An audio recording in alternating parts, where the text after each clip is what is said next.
Alright guys, let's start setting up the gyro now. We need to, first of all, let me switch on the transmitter. I'm still, my readings say as 50 and 50. That's literally at the center point. It's not head holding, nor actually it is 50 is actually head holding, but it's very minute, so it won't make a difference. So 49, 50 is one and the same. When you go below 50, which is 49, is called as a rate mode in Spectrum.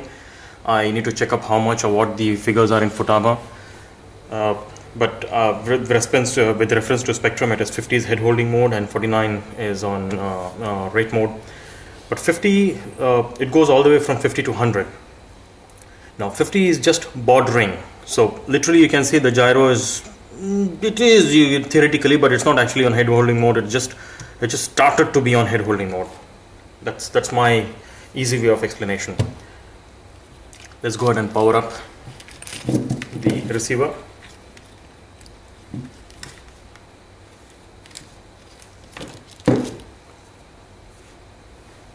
Yeah, perfect. Now the right way to find out whether the gyro is moving, gyro is working or not, is pick up the heli and move the tail bow in a horizontal, like a kind of a wag movement. Well, there's no movement on the wheel, so it's perfectly fine. This is what we wanted. We don't want any kind of a gyro sensors right now till we set up the tail of the heli. Now with this in mind, this is centralized, perfectly fine. We need to come to this part now. Let me try to zoom in. Now we need to centralize this tail pitch slider on the tail shaft. The way to do is start loosening these two screws on the tail servo holder and start pushing it back or front, so that you get an exact center here on the tail shaft. I will do that right away, and we can start doing it together.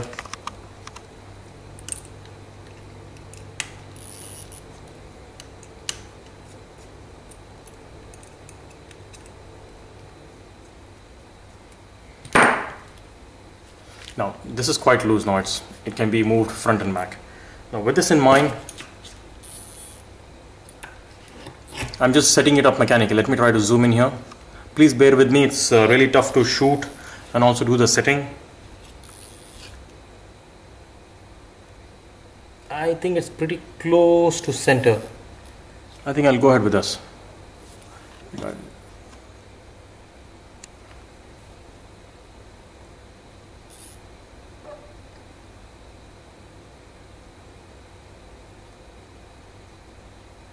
Yeah, I think it's pretty close to the center. Now again, the best way to check this is whether it's not.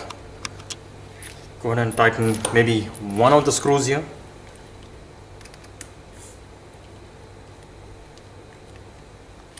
Go ahead and tighten both the screws, it's not a large issue. Pick up your transmitter and give inputs to the rudder. That's basically right and left. And let's see the limit, or rather let's see if there is any binding happening here. Let me zoom in.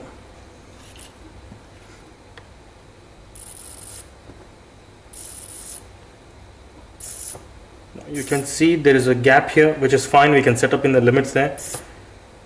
Well, I can see this here, but I don't know if you can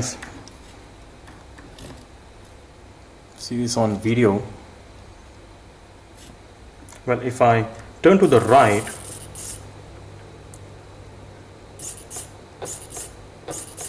the gap here, I hope I can, so you can see the gap here is little bit more compared to the gap what I'm getting across over here. So this gap is less, whereas this gap is more. So I am going to shift, or rather push the servo so that this gap is slightly lesser, just by about a point, 1 point or 2 points, basically, not much.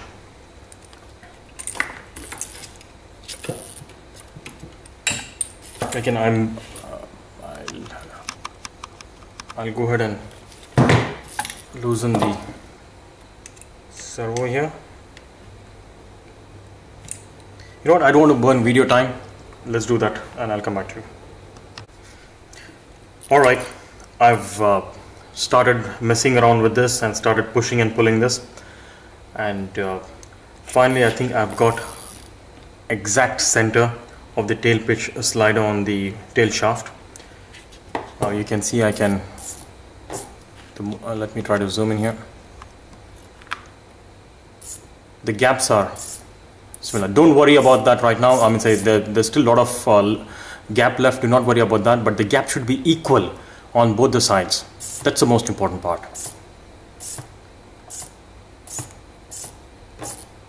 This is fine.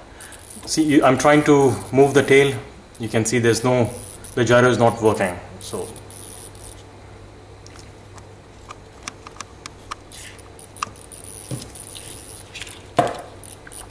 alright, now let us start setting the limits of the tail pitch slider. Now, as what you saw was there's lots of gap, as what I told you. That gap, we need to reduce this gap. You know, you can see this gap. I'll try to hold the heli and the transmitter and try to explain it across to you. It's getting a bit tricky here, but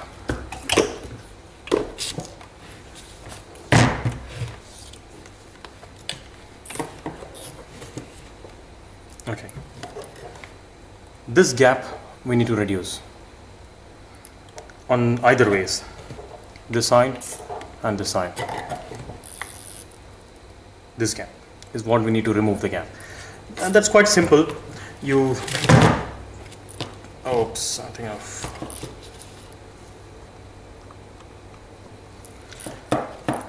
go close and have a look at your gyro.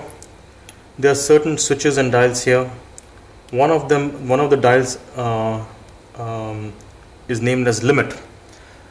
This is where you need to set your limit of the tail pitch slider. Higher, when you start turning it to the right hand side, it will give a larger limit. When you start turning it back anti-clockwise, it will start reducing the limit.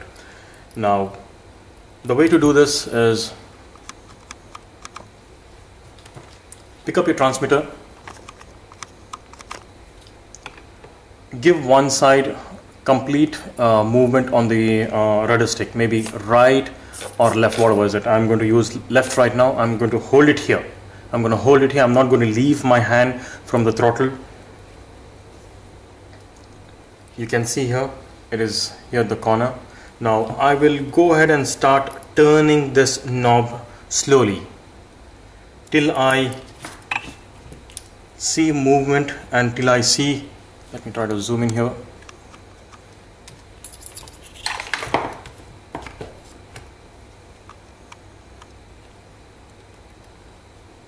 Please bear with me. Yeah. Till I see the tail pitch slider going all the way and almost touching the block here. But I'm not going to make it touch. I will have close to about an mm, if not a hairline of a gap. Now I will start turning the limit. Let me try to zoom in if possible more here.